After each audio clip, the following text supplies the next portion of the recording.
Welcome to another episode of Pistons of Fury. In this episode, I show you how to add a seatbelt positioning bracket to your Recaro seats.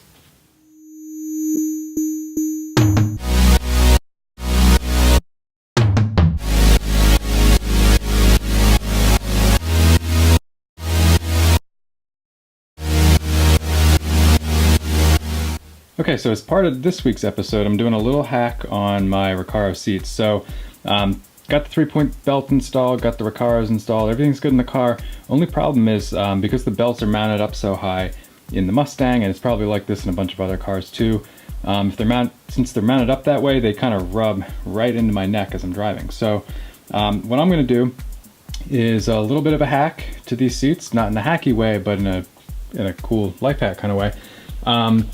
And I'm going to take the headrest and install a late model seat belt positioning bracket under the headrest of the car. So it sits kind of right there under the headrest, guides the seat belt, doesn't cut off my neck, but also doesn't create a safety hazard in the event of a crash. So here's basically the recipe. So there's a couple different ways to get these Recaro headrests off the seat.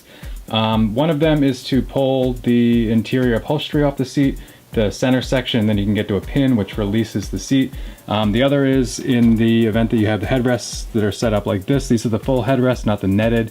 I don't have a pair of the netted, so I don't know if they actually work like this or not. But basically you've got these two headrest pins which go down into the seat.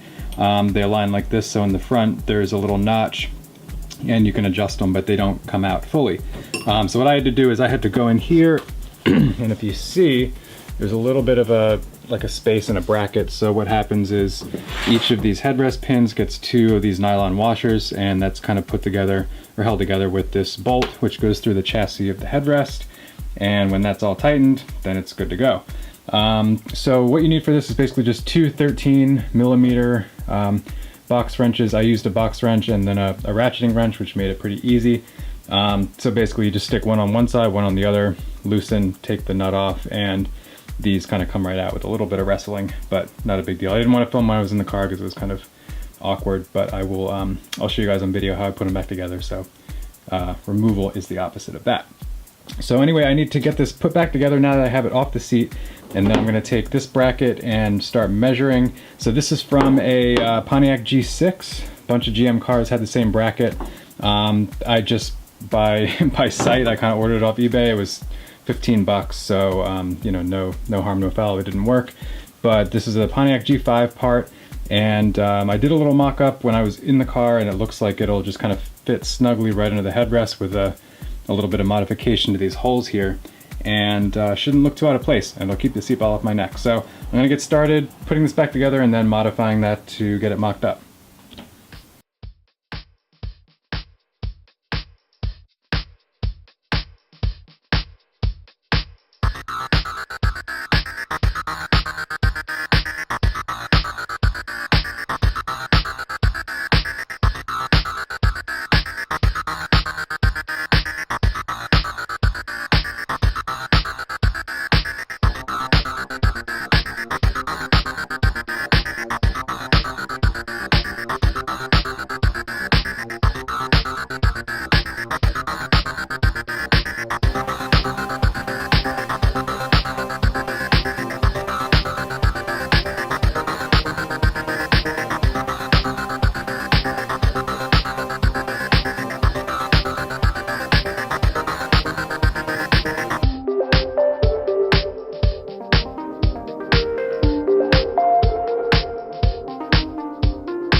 Alright, so here we have it. This is the life hack. I got lucky, got it more or less on the first try, but you know, the measuring wasn't an exercise in engineering or anything. So yeah, I think it looks pretty good. So the next test is getting it fit back in the car and seeing how it works. Alright, so here it is installed. Yeah, it just works. You know, it doesn't even have to be a super snug fit with your holes. It can be a little loose up there, because the way it works on this seat, which is a Recaro LS, is basically it just sandwiches the seatbelt restraint thing between the headrest and there. So the bad news is you can never put this all the way down again, but you know, I don't really care. I like it that height because I'm that tall. This is my car, so I'm never gonna move it. Yeah, so that's awesome. That's gonna keep the seatbelt away from my neck. It's gonna keep it where it should be, provide safety still structurally in terms of a crash because it flexes. So it has a little slot here. You just slide the seatbelt in and out if you need to get it out. Yeah, that's it.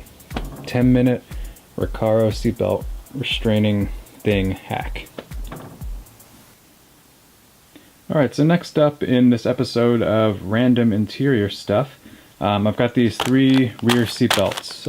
So these are the aircraft style. They're not 100%, you know, Concours, whatever, but they match the seatbelts in the front and they match the style of the car. So I'm going to get to installing those now.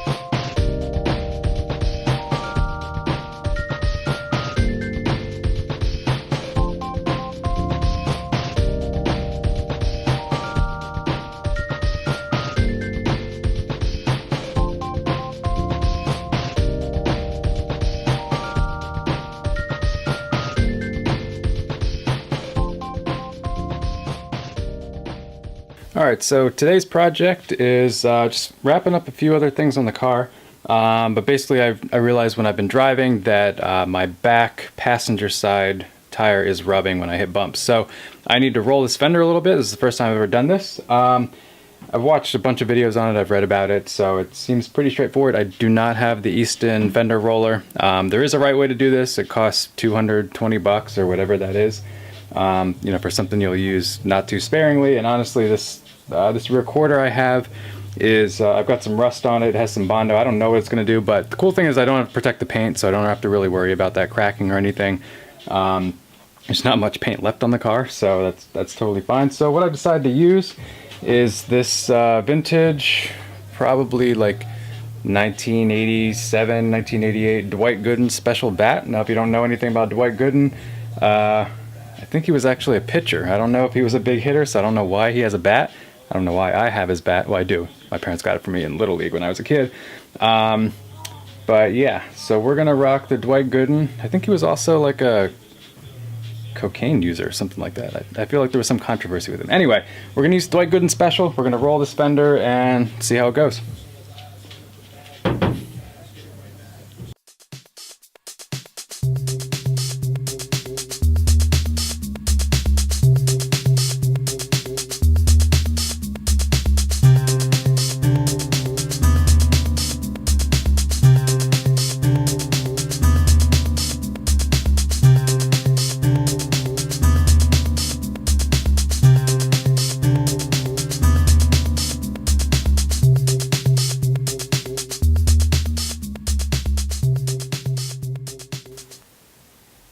Alright, so that is a wrap for this episode. It's a little bit of a random episode, but you know, that's just where I am with this car at this point in time. I'm trying to take care of little things that I've been putting off or just haven't had time to do with all the other stuff I've been doing to it.